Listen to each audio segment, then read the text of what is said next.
Welcome to the Agency Insider Show. I'm your host Navneet Kaushal, and today we have a very special guest joining us, Mark Williams-Cook, a renowned SEO expert and a digital marketing strategist. Mark is the founder of Contour Agency and has made significant contribution to the SEO community through his innovative approach and insights.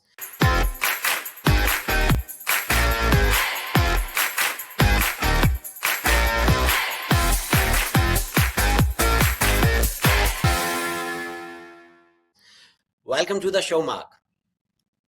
Thank you very much, Naveed. Very pleased to be here. Very pleased to meet you.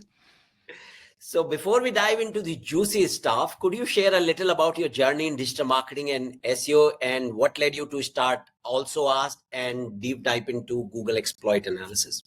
Sure. So I've been working in SEO around about 20 or so years now. And I'd say 16, 17 of those years have been agency side. So most of my professional career has been agency side. I actually got into SEO like a lot of people did around that time, which was by complete accident. So I was making websites from a very young age, like 11, 12.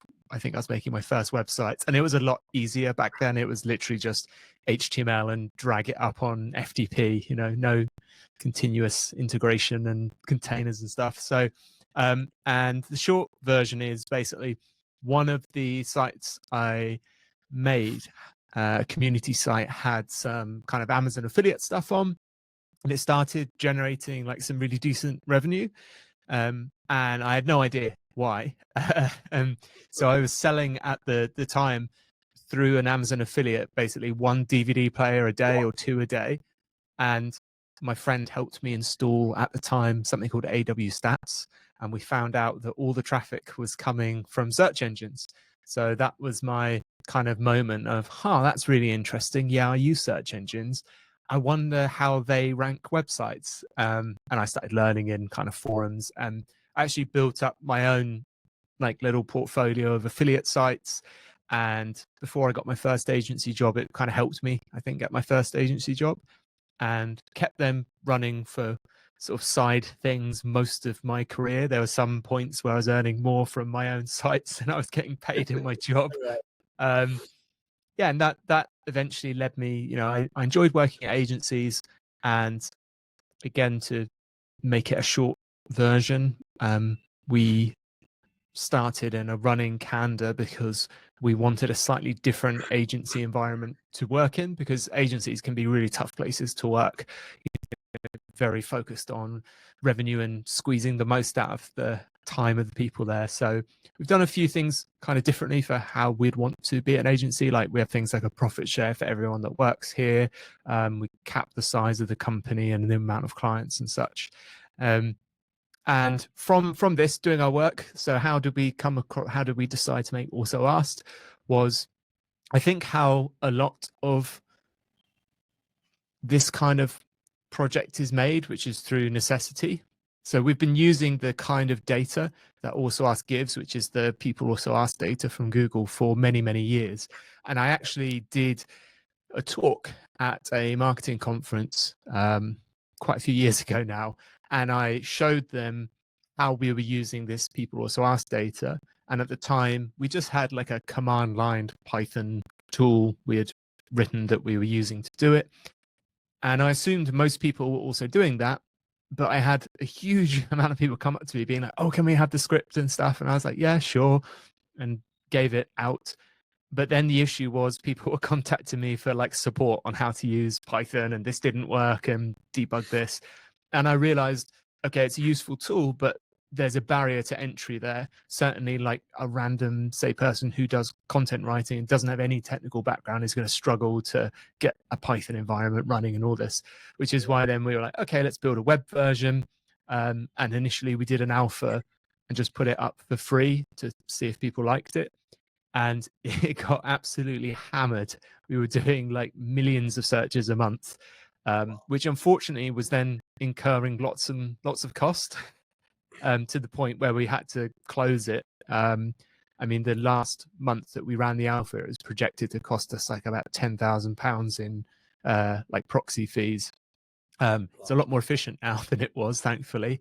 But it got to the point where we had to say, look, if it's you can still use it for free in a limited capacity, but if you want to continue using it, like we have to charge something because it's not economical to run it. So then we worked out kind of a paid model, which started very cheap because we wanted it to be accessible. And then that actually money that we got from people that supported us meant we could go on to develop more features, and it kind of grew into what it was today. And it was actually today was a little milestone for us. So we today we were the headline sponsor for Brighton SEO, which is like the biggest SEO conference in the Yes. world. So it's a long way from two of us kind of building AlsoAsked to get into that stage. So how big is your team now at AlsoAsked? Oh, now it's massive. It's 3. I thought massive. I mean, we could, without going sort of too much into the depth of running a SaaS company, I mean, we could definitely do more with a bigger team. But we've been bootstrapped the whole time. We are currently actually taking on another full-time developer to speed up kind of feature deployment, because we're spending a long time like on support stuff at the moment. But we don't want to take investment money for what we've got, and we want to keep small because we speak a lot to our customers. Like it's me normally. If you go on live chat for AlsoAsked, it's just normally me chatting to. So I love doing that because I hear in the front line feedback customers have about what they would like to see and what problems they're having and what they like, and then I can feed that directly into the product development. Then Okay. And of course, you mentioned SEO. Of course, last talk you mentioned SEO, treating SEO like a video game. Could you elaborate on this unique perspective and how it shaped your approach in SEO? yeah. So this is in reference to this to the talk I did at Search Norwich, Right. which to take one step back was talking about conceptual models of SEO, which is trying to essentially build in your head an idea of how a complex system like a search engine, and it is an incredibly complex system, is going to work. And video games is one way I kind of explored this. I mean, probably the most helpful thing I did, I think, at the beginning of that talk was I did this example where I just drop a tennis ball, right? And I asked people to imagine how high it's going to bounce. Because my point to this is, there's some known, but not, I would say, generally known calculations you can do with the coefficient of restitution to work out how high a ball is going to bounce, right? And almost nobody, if you pick them randomly off the street, will be able to tell you how to calculate that. But almost everyone will be able to guess how high it's going to bounce, right? And this was my point, that they have this conceptual model in their head. And it's a way to make SEO more accessible, in terms of, Google has these incredibly complex algorithms. And my overarching point was you don't necessarily need to know how every individual piece works to understand what the output's going to be. And the example I gave to explore this was video games. So I've, throughout my whole life, played a lot of video games. And some people said I've completely wasting my time. Other people joined in with me. But I honestly feel that some of the most valuable professional skills, including SEO, have been formed or influenced by that, because the way I view at least the type of games I like to play are their optimization challenges. Okay, and by that I mean the example I gave in the talk was a game released in 1996 called Theme Park, which is like a simulation game where you're running a little business to make money from the theme park, and that's your optimization goal, right? To make money. And much like Google, there are different levers you can pull to affect that outcome. And what I found particularly fascinating about this game was there's various knock-on effects and undocumented features, as there are with Google. So to give some clear examples for this, if anyone's sort of wondering what on earth I'm talking about, a documented example for something to do with SEO from Google is, say, a title tag. There's clear documented advice on how to use title tags, and just like in the kind of manual of the video game for for theme park, there is documented advice. For instance, you can change the ticket price for entry of your park and you'll make more money if you put the ticket price up until a certain point. You know, if you made it £1,000 to get in, nobody's going to come. Same with page titles.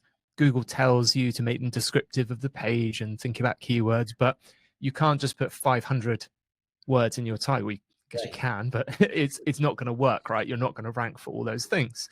And they're fairly obvious documented things. But the fascinating thing to me about SEO and why I'm still doing it after so long is that it's this ever-changing, evolving puzzle.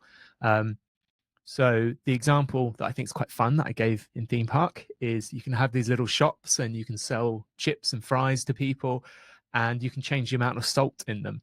And if you put lots of salt in the fries, people get very thirsty, which makes them want to buy drinks. And then you can put drink stores next to them and you can pump the price up of the drinks and people still buy them, right? Because they're really thirsty. So your optimization goal is better met because people are spending more money. And that's not documented in the manual anywhere. And it's this interesting chain of reactions. And I'm saying there's loads of undocumented things, like the majority of things, really, I'd say, about how Google works are undocumented and require collaboration in the community and data points and studies and experiments and tweaking to find out. Again, the most basic example to give one, I think, is like anchor text. So Google never really was like super clear that the words in the anchor text were that important to your ranking. And it was discovered by the community. And actually, I think the funniest examples were we had a spate for a few years of what was called Google bombing, which was you could get any page to rank for anything by building enough links with the correct anchor text.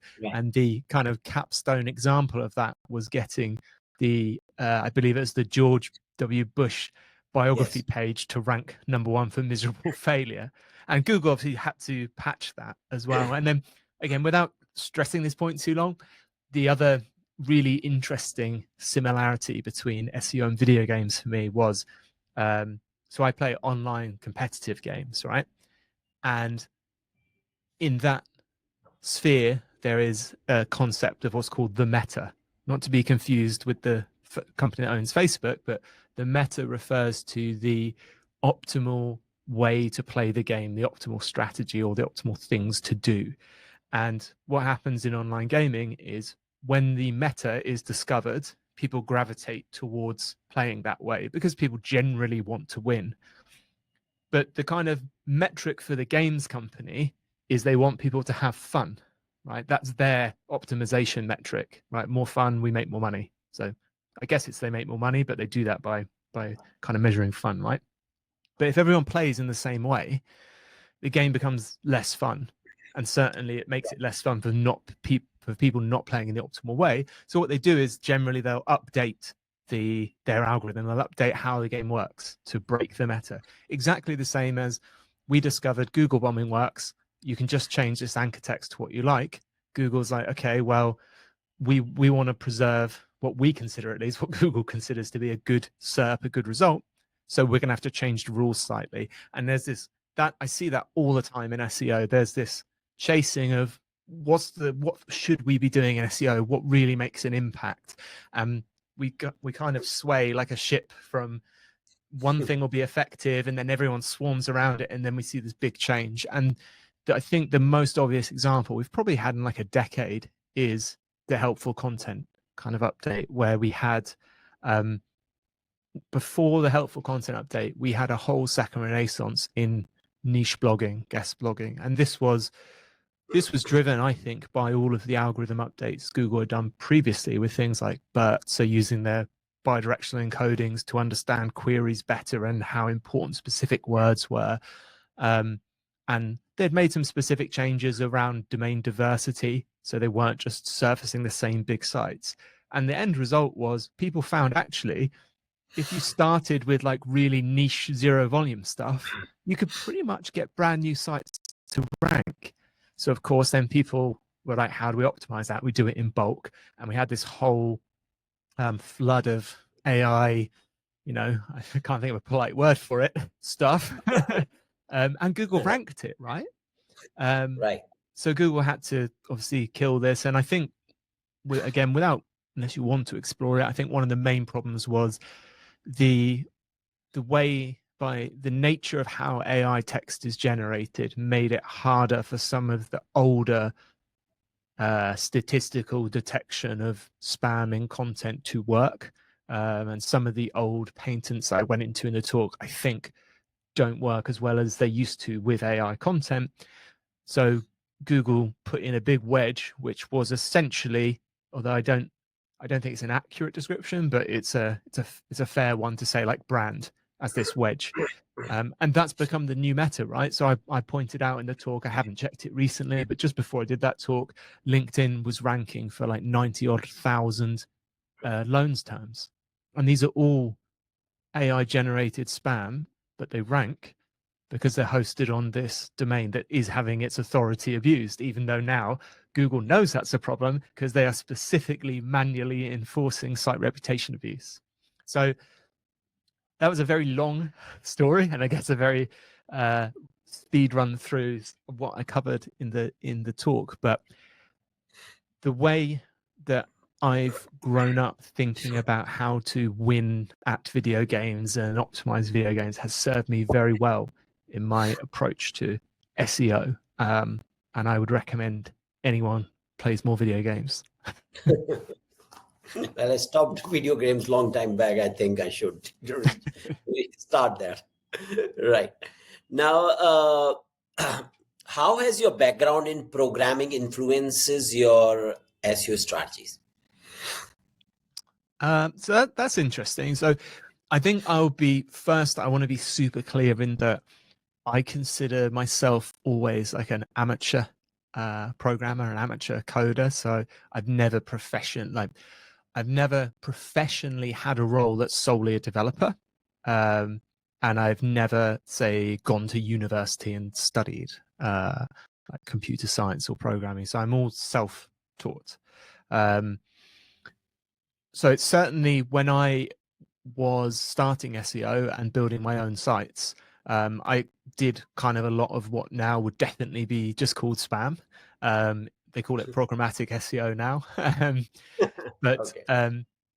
the programming side of things was really, really helpful for me because firstly, it did allow me to experiment and automate, where it used to be called kind of like dynamic pages, what programmatic SEO is called now, where do things like scrape information from the web that was maybe hard to find, build a database from that, and then build a script that would automatically build pages for me. So those kind of skills allowed you to generate websites that would take other people days and weeks of work. And especially, we were outranking big companies because they've got the extra kind of bureaucracy if they have to have a meeting about it first and then it has to be put into a pipeline, whereas you're sat there eating your cereal in your pants and you've already finished and you're taking the dog for a walk.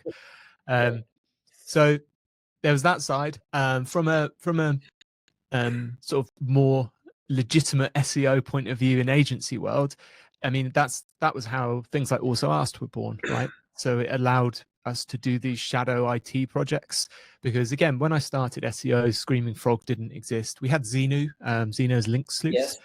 um, but many of the tools that we take for granted now didn't exist. So we were doing our own crawling to check for like broken links and competitor research and scraping the SERPs, all before we had these SaaS platforms. So early on, it was massive.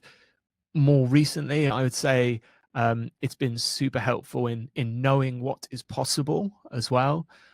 So I still use today, for instance, we're using like Python along with AI libraries to do things like 301 redirect mapping. So we're using like vector comparison, so the Facebook similarity search for vectors to make vector embeddings of pages and compare how similar they are. And again, that would be days of work. So we've done sites with tens of thousands of URLs and managed to produce, perfect 301 redirect maps in hours by doing them and then manually checking the ones that it wasn't too sure about. I think that advantage is less than ever because I am using now myself ChatGPT and Perplexity to speed up my coding. We're in the early stages of this at the moment, so it's really helpful if I just want to have a simple script to do a job. 9 times out of 10 it can just do it. Certainly helps debugging code.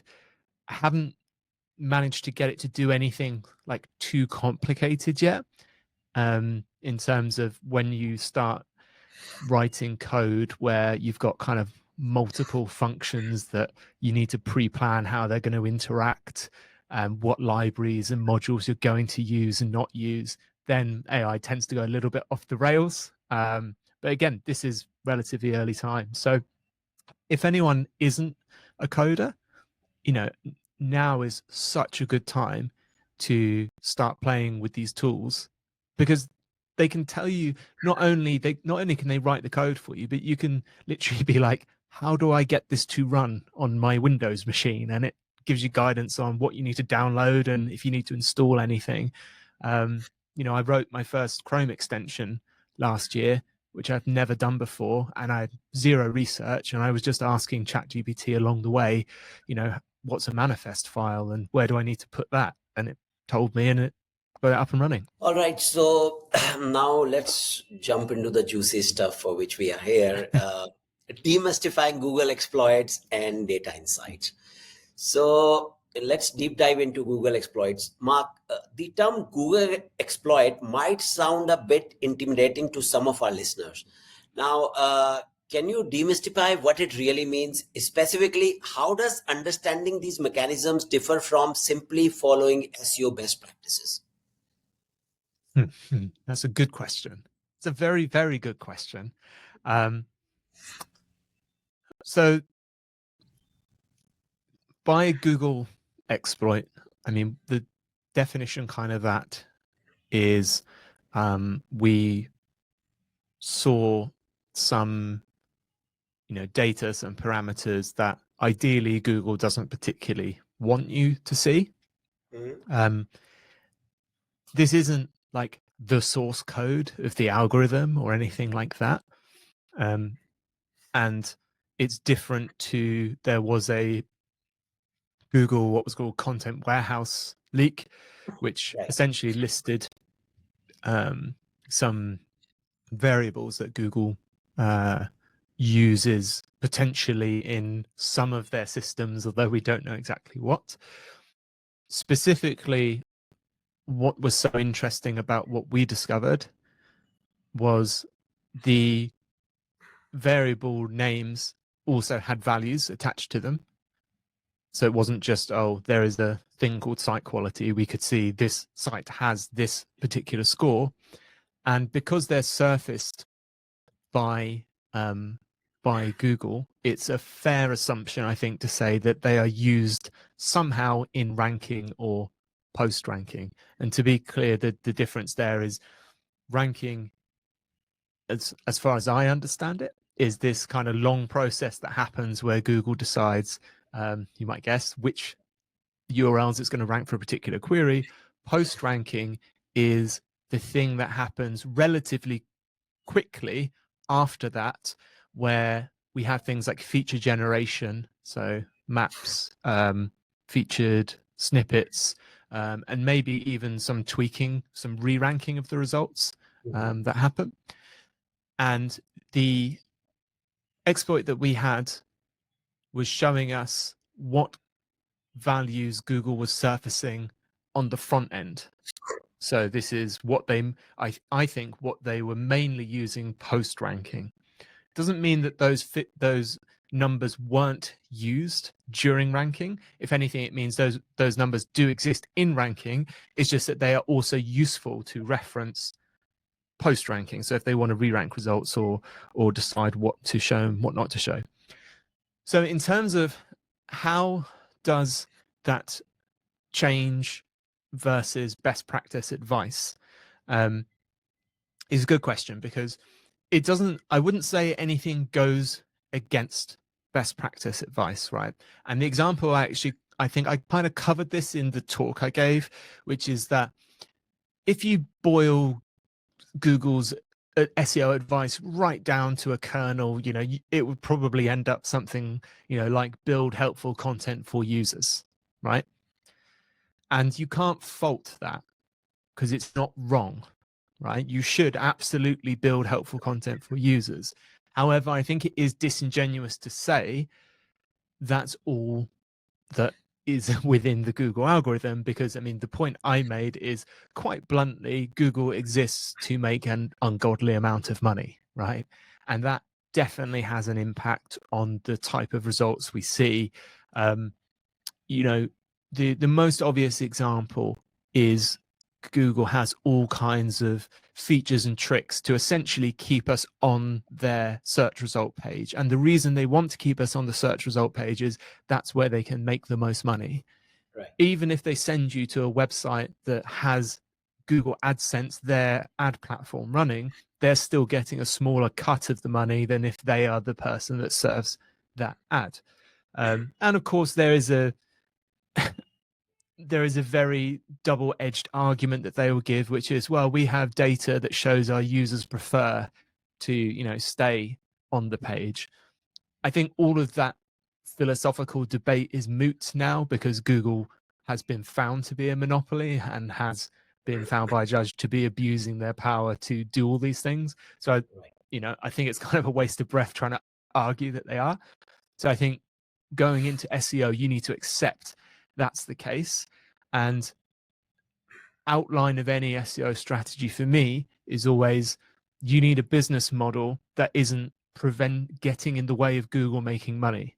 Because if you get in the way of Google making money and you're relying on them to generate you traffic, at some point Google's going to come and take your lunch.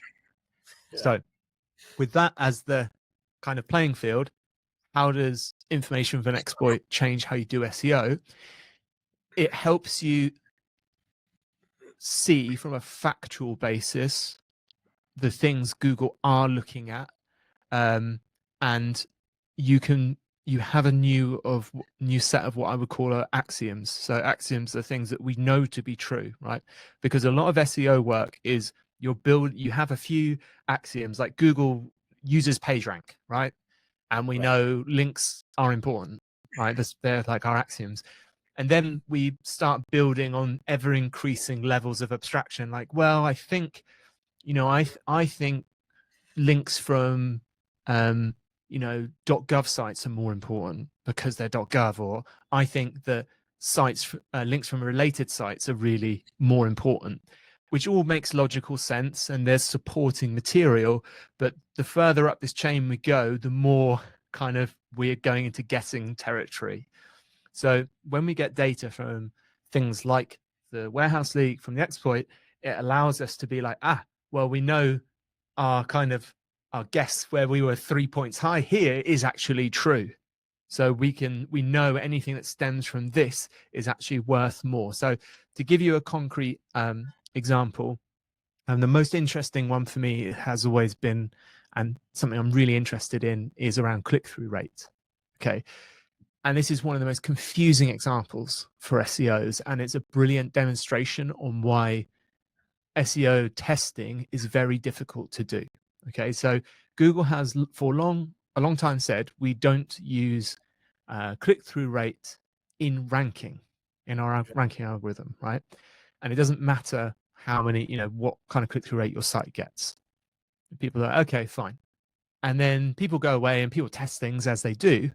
And there's a few of these. Ram Fishkin did one that was quite well covered, but there's been several where people do click-through rate manipulation studies, where they'll pay a whole bunch of people to click on this result in position 7, and lo and behold, 2 days later, it's in position 3. And so everyone wags their finger and says, "Hey, Google, you're lying to us, because we can reproduce this and we can test this."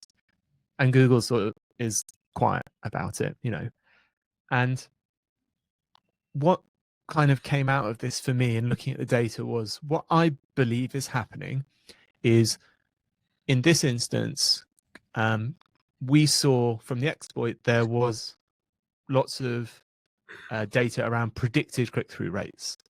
So what Google thought people were going to click on based on the query, which makes a lot of sense, right? Because they want to show you things for a query which they think you're going to click on. And actually, it makes even more sense when you consider with Google ads, paid ads, for many, many years, like even when I was doing Google ads like 15 years ago, they calculate a thing called quality score, which affects your, what used to affect, not so much now, I'd say, your cost per click. And one of the factors of that was your predicted click-through rate, how good they thought the ad was. So it makes perfect sense they would apply that same model to organic. So what they're actually doing then with that prediction is saying for this query, we know people like this kind of website or this kind of content. And there's various, boring mathematical ways they can represent that to get this click-through rate. And they use that as part of ranking. Now, what that means is it doesn't matter if someone clicks on your site 100 times. It's not really going to affect your predicted click-through rate because the model is aggregate data. It's so big, it's not really going to have an impact. So that statement that Google made of, we don't use click-through rate on individual sites directly in ranking is true, So then the question is, well, why do we see the rankings change, right? And then this has got to do with, I think it's kind of sneaky, but the wording around post ranking. So the thing that happens after ranking. And again, another axiom, another bit of grounding we had was during the DOJ Department of Justice trial, where Google showed us loads of documents from like the mid 2010s, like 2016, and the specific names of different systems they were using.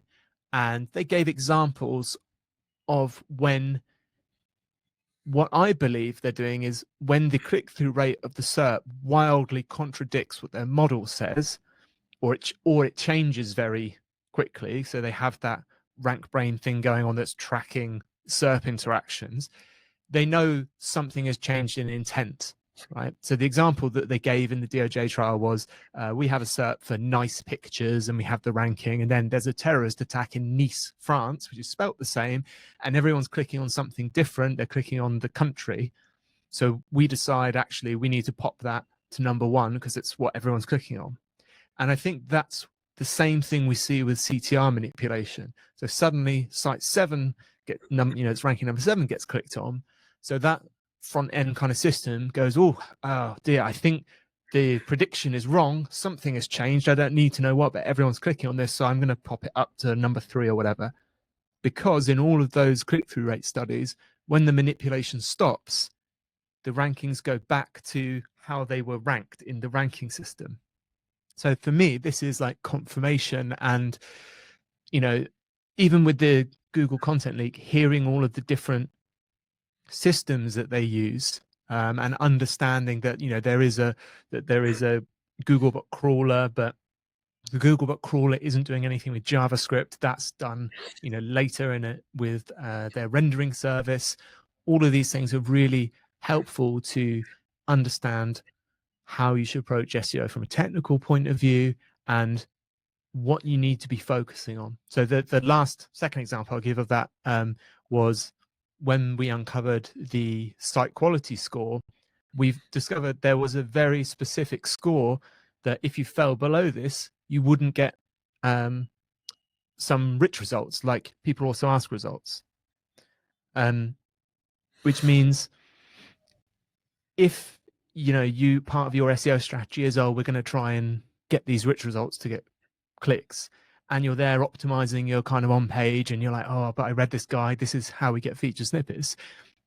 You don't realize you're not even in the race to get feature snippets because you haven't qualified. And that was one thing that became obvious looking at this data, was there was like these multiple levels that Google seems to put you through. It's like, if you want to be in this race, you have to come in the top 10 in the last race, and then so on and so on. So again, it altered strategies where it's like, okay, well, we're not getting featured snippets, and it may actually be because we've got no brand and nobody links to us. The content is fine. So understanding that there is a prerequisite order to things as well. And like many good SEO people have said for many years, it's not just about focusing on one particular, tactic. If you want to be a good marathon runner, you need to, apart from train, you need to have a good diet as well, right? Right. You can't just go out running and then eat burgers all day. Right. Okay, now, so is exploiting these insights about finding loopholes, or is it more about understanding Google behaviors to create better content and experiences? Yeah. Again, so one of the, I'll just answer the question. Yeah, answer the question directly, which is, yeah, it's definitely not about finding loopholes. I can tell you there's lots of really, really interesting things in there, but there's nothing that lets you kind of like hack how Google is working. That's the point of this system. Even if someone could understand exactly how all these things worked, I think it would be unlikely you'd just be able to then rank for anything you like, because you still need all of those. The way you're scoring in a lot of these situations is by doing the work, by writing the good content, by getting people clicking on it and engaging with it and not bouncing off elsewhere, and people deciding to link to it and being on a site that has been around and has been getting coverage for a long time. So no, it's all about learning how to deploy your kind of SEO resources in the most effective way for your specific instance, that there isn't a one size fits all SEO. That was one thing, again, that was highlighted with the exploit, which was the clear classification of things like YMYL, your money, your life queries. Google has told us that they focus on different sets of their ranking factors when it comes to these kind of queries. So what applies to, a gambling website may not apply to a website that sells dog leads. So no, it's not about exploits. It's about having that advantage by that understanding, because that's what SEO is, right? The O is optimization. It's not doing anything secret. It's doing 100 things slightly better than all of your competitors. Okay. Now, you also mentioned that Google uses a consensus score for rankings. Could you elaborate on what contributed this score? And is it strictly about corroborating content with authoritative sources, or are there other levels like user behavior signals? So I think I just want to be careful here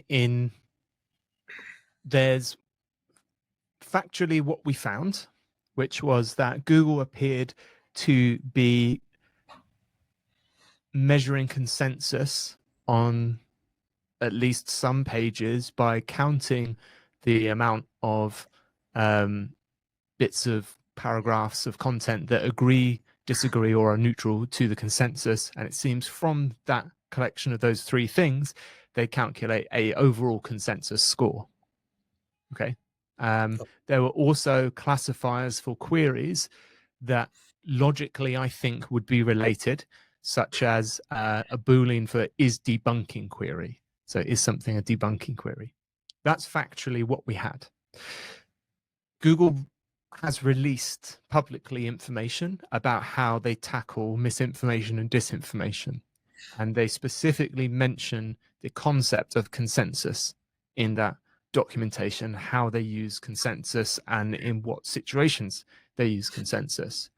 Google has also specifically said, previously at least, like, we can't algorithmically determine what is correct and incorrect. They have to rely on consensus, I believe. So from that, my personal opinion and professional kind of conclusions from this is, and this is partly just trying to think logically about, again, what Google is trying to achieve as a search engine and what good results would look like, in that consensus would be consensus, which is agreeing with the general agreed opinion, would be important in cases specifically like YMYL, which is where they mention it in their documentation. So if you are telling someone how to treat cancer, for instance, a horrible topic, but you would hope that Google would provide results that have genuine scientific evidence that might actually help people, right? Rather than, whatever made up at home cure someone thinks they have. So in those cases, I think you have, from an SEO point of view, from a practicality point of view, if you're in those areas, like we work in like drug rehab is one of the areas we work in, which is why I'm wild topic. If we're publishing information about those things, I think it's worthwhile considering if you have content that is contrary to the consensus, I would maybe separate it. So the page that I want to rank for something sensitive like that is providing authoritative, factually based, reference cited content by an expert. If I want to talk about alternative, things, I would just make a separate place for that. I think it's a really interesting conversation when you come to things like politics, right? Because there is no objectively correct answer. There may be consensus, but in politics, does consensus matter so much? I would argue no. Like that's kind of the point in politics, right? So, but that doesn't mean that a consensus score can't be used. I think it actually means it can be used so it can guarantee some diversity in the results. So that might mean for a topic where there isn't an objectively correct answer, an algorithm may intentionally say, okay, well, we'll make sure we have some things that agree with the consensus. We'll make sure we have some things that disagree, and we'll make sure we have some middle of the line stuff. And then maybe on top of that, we'll see how people react to those things. And if anyone uses the feedback tools on Google for, this is a bad result kind of thing. So I do think there are important topics like politics where subjectivity reigns, and that's how you would use consensus. Also, I'm not saying to succeed at SEO you must publish content that goes with the consensus. I'm saying there's some areas where that may well be the case. Logically, I don't think that would apply across the board. Okay. Now, so what's your advice for agencies or marketers who want to build a robust content strategy that aligns with these consensus-based rankings? So I was having this conversation today with a client that engaged with us and wanted us for their niche to provide them content end to end. So they said, we want you to research the content, write it, and upload it to the site. And I said, that's not actually something we do. We can help you with content strategy. We can help you with keyword research, with gap analysis, finding out what your customers actually want to read, what competitors do. We can brief it, but we won't write it. And they were kind of like, why? And my answer was, well, there's no one in my team who is like a genuine expert in what you do, right? So we could do that, but we would be getting all of our information from maybe Googling stuff. And if we can find someone to like interview or something, we could write it that way. Now, in my opinion, that's just a very slow and inefficient way to do what ChatGPT is going to do, right? Which is just research things online and, do kind of retrieval augmented generation approach. My advice to them was, yes, you should do all those things to get you up to the briefing stage. Then you should be talking to someone who is an actual expert. And as a tip for people that run agencies, one of the ways we've been doing this now is actually to have video interviews with product service experts, a bit like how we're doing now. And I'll have my content brief, and I will essentially, similar to how you're doing to me, kind of feed them questions. And even if we go off script, I will explore that. And then once we've got that video, even if we're not going to use the video content for social media or even the website, we transcribe it. And then as a first run, we can get an AI to make an article from that. Because we haven't generated the content from an LLM or what exists online, so we haven't done RAG, we still have, hopefully, that expert's unique insight, their unique take, which then obviously does need to go through an editor and make sure tone of voice and everything is correct with and it is all factually correct. But I found that having a human conversation with someone, we can actually get a lot more useful information out of them rather than if I send them an email being like, can you answer these 10 questions about this thing and also write about this topic? They tend to be very robotic in that they just answer the questions and they Yeah, spend a lot of time thinking about how they're writing because they're probably not professional writers, right? They've just been asked to write something. Whereas most people at least will find it easier just to have a conversation. So that would be my advice in terms of if you're needing consensus is don't you need consensus, but you also need a reason for a search engine to rank you, because if you are just writing what exists as the consensus, why would Google ever want to rank your content instead of generating an AIO itself? This would defy the first rule that we spoke about earlier, which is they want to keep you on the SERP, so you're not giving them a reason to send them away. right. Now, you also talk about quality score, which of course we associated with the Google Ads, but it's intriguing to know it's also something applicable for the organic results as well. Now, how do you think it influences a site's eligibility for rich results or other Google features? I mean, you mentioned some of them, but if you can elaborate on this. Yeah, so to be super clear and differentiate between the two, the the parameter that we found was called site quality, and the Google Ads score is called quality score. Right. So quality score and site quality are different. They sound very similar, but they're calculated differently. Now, with site quality, I ran a whole bunch of tests with like Spearman correlation tests with different metrics from tools like Ahrefs to try and see if I could get an inside track on how Google was calculating this. So, like, is it related to the amount of links or the number of links? Is it anything to do with the link graph? And I couldn't find anything to do with like Ahrefs data, which is what led me down the path of trying to find the patent. Now, there is the patent called site quality. It's quite an old patent now. I presented that in the talk because I think it's the best axiom, if you like, of information I have where this is correct, this is a patent. The important thing about patents is that they're not necessarily used at all. Just because a patent exists doesn't mean it's used. And secondly, it may have changed somewhat, or it may have changed drastically since that filing. So knowing what Google is using now in terms of kind of AI and hearing about that, I would be surprised if site quality is being used as described in the patent. So I think the broader strokes of what it describes, which, to put it very, to maybe do it injustice, is roughly some kind of like brand navigational score for how much people are looking for you specifically, which I think is interesting with the changes we've seen. That was the kind of score that we think it's generating.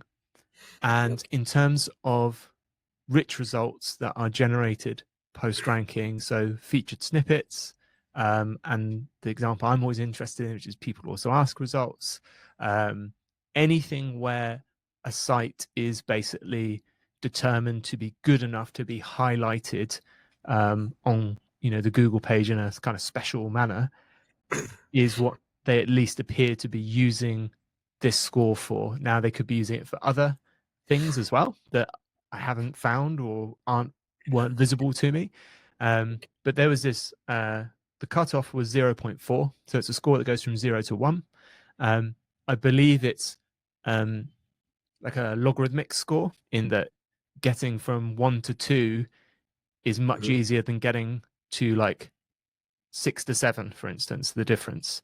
And I believe that because we had around 800,000 sites to score for them, the domains, and the distribution was kind of this normal distribution curve where most people fell into that kind of middle score of 0.5, 0.6, 0.7, and then it really started dropping off, and there were very few sites that were like 0.9. And when we were specifically scraping different features, there was nothing below 0.4, which is how we determined, okay, that is the cutoff. So again, that's super interesting. That says to me that, and it makes so much sense when you explain it. Like, if Google's going to gamble on putting your content, featured on that search result, they Right. want to be sure that you are a thing, you are a brand, you are a real website, and you're not just some site written by a random that appeared a week ago. So I just think it's we rarely talk about, well, it's rarely talked about just in terms of content quality, because you're like, yeah, it's quality content, helpful content. It's also who is delivering it. The other analogy I sometimes use with clients is, when it comes to like trust and authority, everyone's got friends who maybe like exaggerate a lot, and they've got friends maybe who are just very literal and always tell the truth. And if someone tells you like a hard to believe story, and you can hear the same story of two different people and walk away thinking, I don't think that's true. Or you can walk away thinking, wow, Alex said that. It definitely happened just like that. And it makes sense. Google applies that model in the same way. Just because your content looks good, it also needs to be delivered from the right platform to make the whole package believable, and for Google to risk repeating it as a featured snippet or something. Right.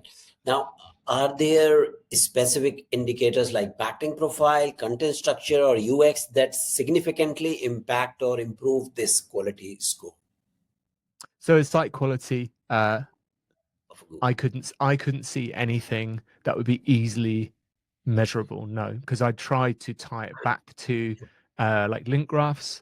I think trying to, I mean, is it related to like content quality? I wouldn't even know how to go about measuring that. I mean, that's like a Google size task, right? It's like, okay, tell me what you mean by site quality first, and then we're going to get into an hour-long discussion on how we define, content Right. quality. So the short answer is no. I had these scores.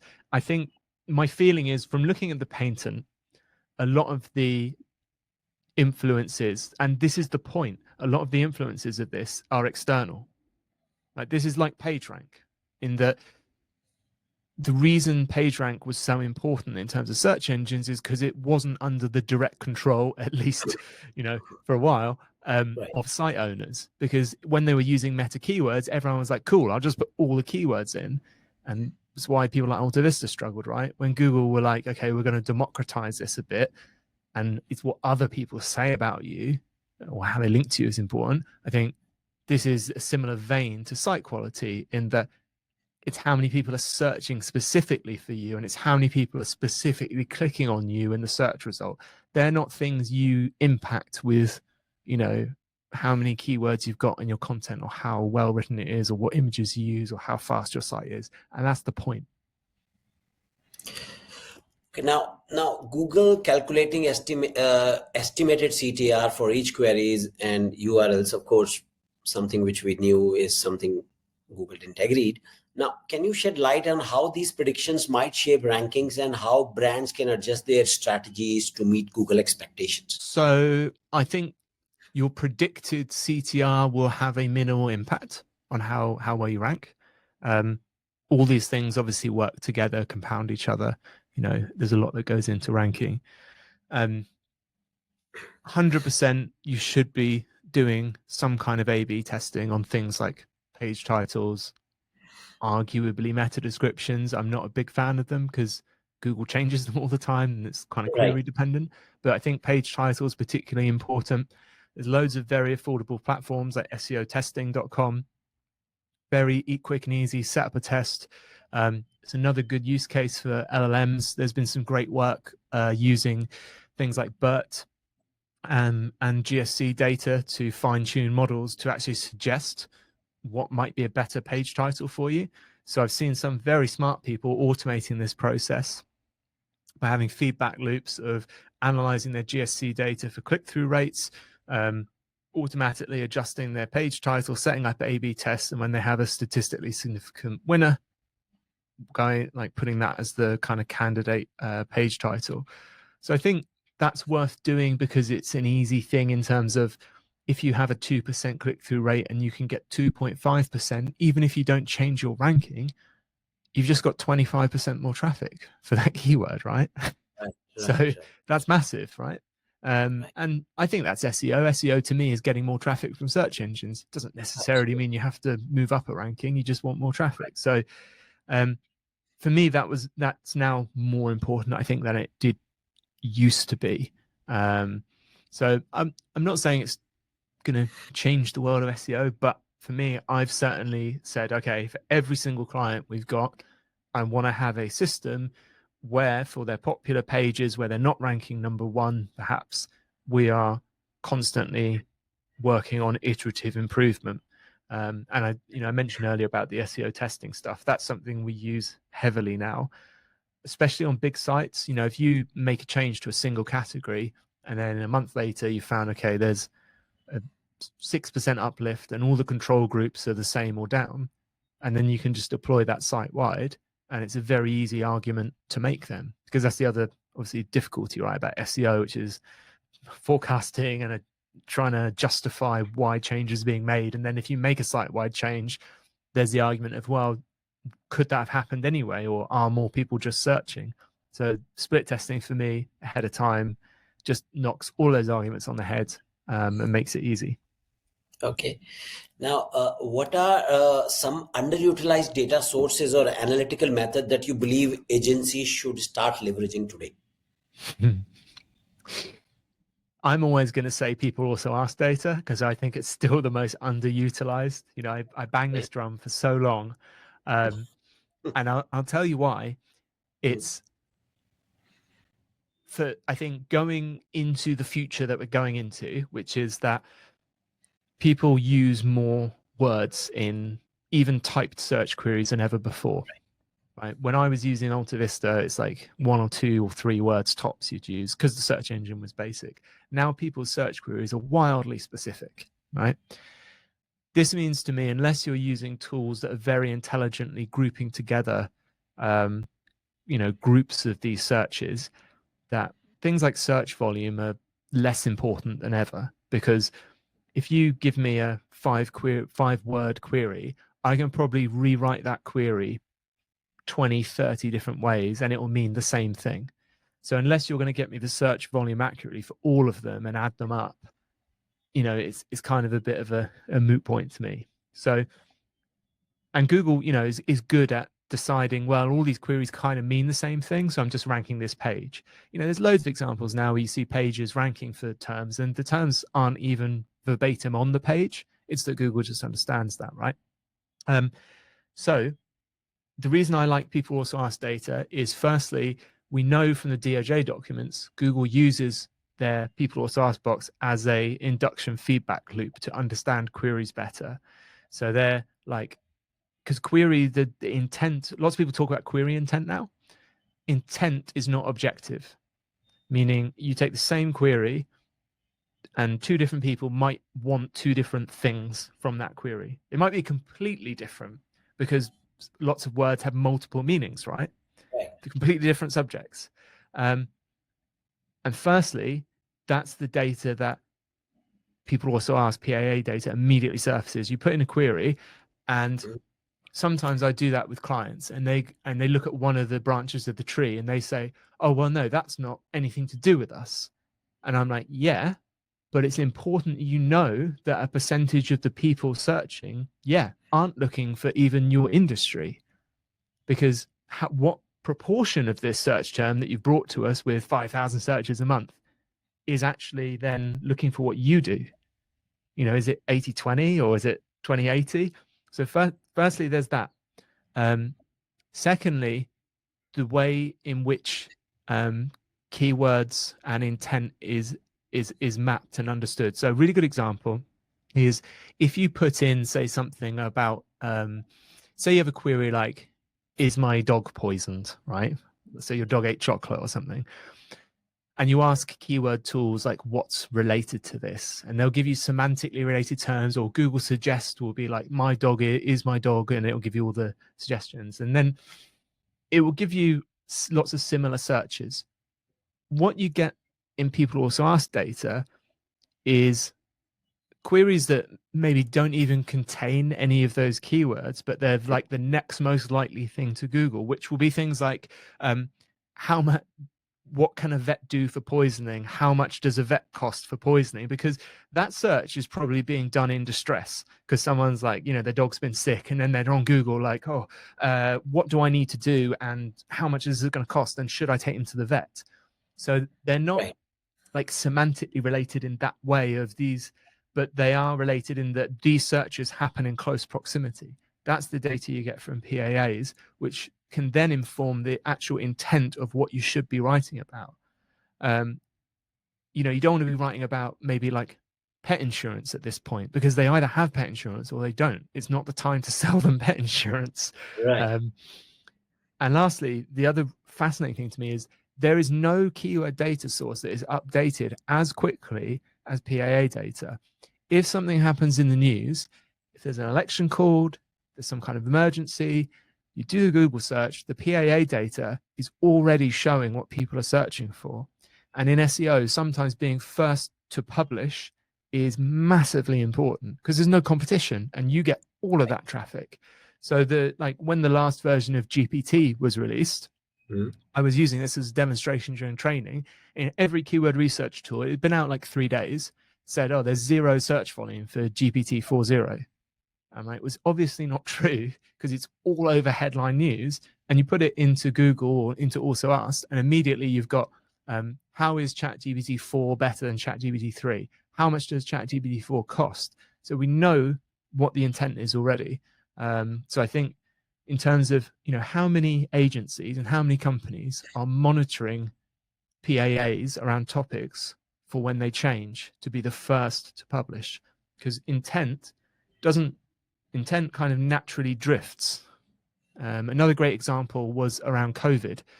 So we've got a feature on AlsoAsked that does like a timeline, which shows you how intent shifts over days, months, weeks, years. Right. And if you look back 3 years ago for searches around COVID, it's all these searches where people are asking things like, what are the symptoms for COVID and how long does it last and all this. And now the searches are basically like, do I still need to stay indoors? What's the law? Like it shows people's now apathy, and they just need to know, are they allowed to get on a plane and can they go to work? They don't really care about the symptoms anymore or anything like that. So if you had content that was ranking for something before, it's you haven't updated it, it's probably not relevant to actually when someone searches for the same query, what they're looking for now. And I just meet so few practitioners that are monitoring that. People look at keywords once, they write the content, and then they go, cool, we've done it. We've done that page, on to the next thing. Right. Or on to the backlinks. Yeah, exactly. Yeah, exactly. Right. Now, if you could boil all this down into 3 actionable steps, what should agencies or marketers focus on immediately to make the most of these Google exploit insights? I'd bang the drum and say, Also, PAA. PAAs. I wasn't going to say that, but yeah, we'll get that in first. So PAA data for me, for those reasons, is something I would definitely be on top of. Okay. I would think about how you can use your marketing to overlap with your SEO. So I'll give you an example, because look, there's been lots of advice going around, which is just build a brand, right? Which is great, but it's kind of hard to build a brand. It's like a big job. So my small bit of advice would be, if you're doing, say, adverts, rather than say visit alsoasked.com, I would say just search AlsoAsked. Or I know we rank #1 for people also ask tool, so search for that. Because what you're then doing is you're generating that demand in the search engine, and you're demonstrating that people are picking you, and you're increasing your brand searches. So I think anything you can see, there's things outside of SEO you can do that demonstrate to search engines that you are the person, you are the brand for this topic. And lastly, I would say using, well, it's kind of like what not to do. So I'll try and frame it in what to do, which is, use actual experts and use video. So video growth is massive now for SEO. It overlaps with everything that came up with the exploit in terms of, stuff we haven't touched on, like things about engagement and click-through rate. and it's hard for AI to copy. The biggest problem I see at the moment, in my opinion, in SEO is the hype and misuse of AI, to the point where it's already creating like a little bit of backlash. It's referred AI slop is kind of the term. It's just everywhere. So don't do that.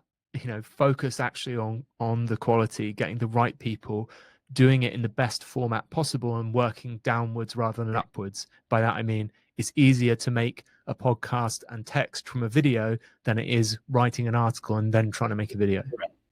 Right. I think that's three, Now, isn't it? yes, they are. Is there a low-hanging fruit you see most businesses overlook in terms of using Google's algorithmic tendencies to their advantage? One, I know you talked about SEO testing with the title, but are there any other low-hanging fruits? So that's an interesting question, because I guess it depends. It depends on the ability of the company. I think the most common thing I see is it's like a user experience / technical thing, which is most companies that SMEs we engage with have some kind of blog.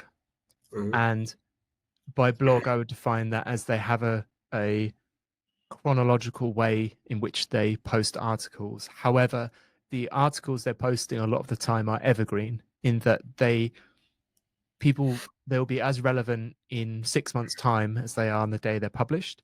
However, because of the structure of their site, once they've published another 20 articles, the only way a user can find that is to go to their blog and then click on page 2, page 3, page 4 until they find the thing they're looking for, which is nuts. When I say to a client, okay, this is a really great, guide you've written here. Can you show me from the homepage how someone's meant to find that? And then they're kind of like, oh. And from an SEO point of view, from a page rank point of view, from a how search engines look at it, that URL, that document is not going to be considered very important if it's like 3 clicks deep compared to if it's linked to from a main menu. So Right. the low hanging fruit would be, if you have valuable content on your site, make sure it is easily and prominently linked to and findable for users, right? And then Right. good SEO things will happen. Right. There's no point investing all this time, effort, and money in researching and writing content to bury it on page 9, in your blog, right? All right. Now we just running out of time, so I'll just be a little fast. So now let's talk about your work with AlsoAsked and intent mapping. How do these tools contribute to a more effective SEO strategy? You So can I lead think, the, in fairness, we've covered a lot of that already. yes. So I'd say specifically, I guess, I've given all the reasons why to use PAA data. I'd say the reason that AlsoAsked is helpful is the only way to get this data is either manually, which takes absolutely ages. There are some Google Chrome extensions that will do it for free for you, that would scrape them. And I'm not pretending they don't exist. Go and use them if that's your thing. The reason why I'd use AlsoAsked is it allows you to do these queries for any any country in any language without using like a VPN or anything. And this year we're launching, you can do it from any specific city, because we're seeing city Specific PA. personalized, PAAs. Not only that, it generates the map that shows how the queries relate to each other, which they're super popular both in proposals and for giving to content writers. Sometimes you just give them the images and it helps them decide how to write and structure their content. We do a full data export that shows the actual answers that are ranking. So you can plug this into like an LLM if you want to do sentiment analysis. Some people are using it to see the questions people are asking about their brand. So I used Revolut as an example, which is the challenger online bank. And if you do that and get the PAA data, you can see all the questions are about how much money is it safe to put in Revolut? Is Revolut legit? So you can immediately see on their homepage, you need to reassure people that, what the safeguards are. Right. And lastly, we're the only tool that I'm aware of in the world that offers a API, both sync and async, which means you can get the results immediately, or if you've built your own app, you can send off a query for like 1,000 results and it will cook away and it will send you a little ping when it's done. So you can integrate your data in any tool. So we're in Daniel Foley Carter's SEO Stack tool. It's a whole suite of tools, and he connects to our API for that. So literally, if you're doing programmatic SEO, if you're dealing with massive sites, if you've got your own tooling to help generate content briefs, you can connect it all up. It's super cheap and it works in real time, which I don't think anyone else does. Wow. Now, besides AlsoAsked, are there any tools or resources you would recommend for marketers and SEO professionals to stay on the top of their game? Oh, so many. I think a good starting point is always learningseo.io, which is Aleda Solis has lovingly put together a massive list of resources. That's such a good place to start. In terms of stack of kind of tools that I use regularly, I think you mentioned Screaming Frog already. Sitebulb is audit software I use all the time. I use Nlinks for like entity analysis, internal linking, Keyword Insights for clustering, SEO testing, and unfortunately, I do also pay for Ahrefs, SEMrush, Systrix, and SE Ranking. Death by a thousand cuts. They're all good in their own individual ways. You don't necessarily need all of them. We just happen to have clients on different ones. But yeah, learning SEO is a great place. I've also got a newsletter called Core Updates. So you can find it if you Google Core Updates, I think, or Core Updates newsletter will be number one. I think just for Core Updates, we're still on the first page, but that's every Monday. I just send literally bullet points of this week's SEO news that's actually important and actionable. So it's not a long newsletter. It's like one sentence about something that's changed with a link if you want to click on it. And I put a few SEO tips in there every week as well. And that's free. So yeah, everyone's free to sign up to that if they want. Okay. Now we come to the last section of our talk, which is the rapid fire questions.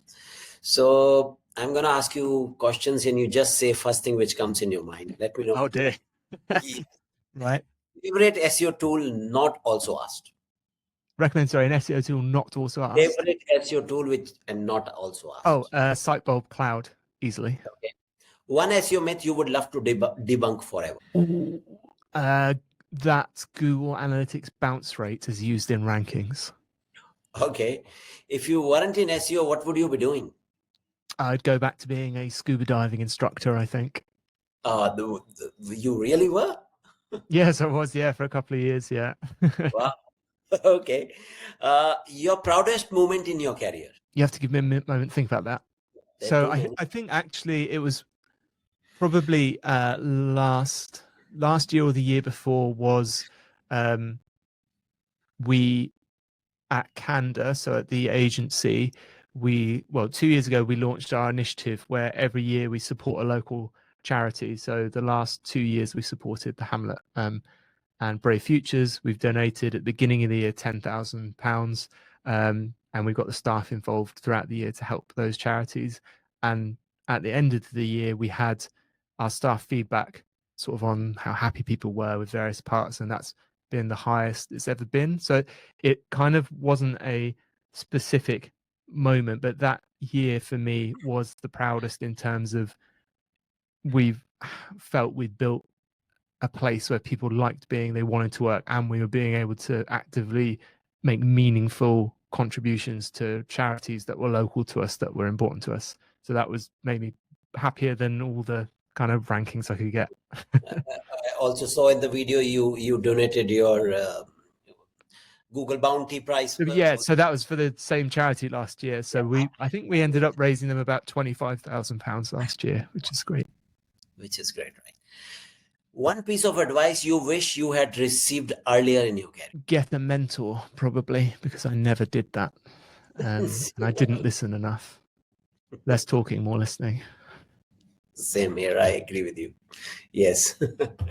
Okay, Mark, this has been such an enlightening conversation. And of course, so many things I learned here about PAA. I mean, I honestly didn't know they update so fast. I'll be honest now, and lots of other stuff as well, of course.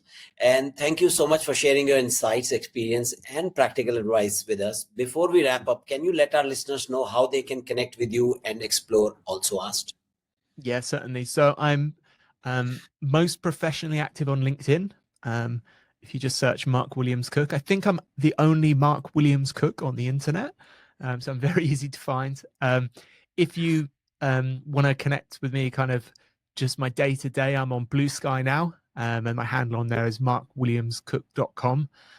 So again, very easy to find on there. That's just more ramblings than professional advice, but those are the two places. Also Asked is just at alsoasked.com. It's a free tool as well. It's free, it's freemium.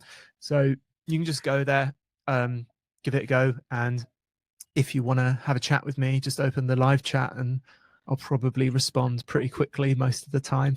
But yeah. Okay. And thank you again for coming to my show. Yeah, It was been a pleasure. Thank you for having me. Same here. And to all our listeners, thank you for tuning in to another episode of the Agency Insider Show. Don't forget to follow us on your favorite podcast platform and stay tuned for more exciting conversations with industry leaders. Until next time, cheers.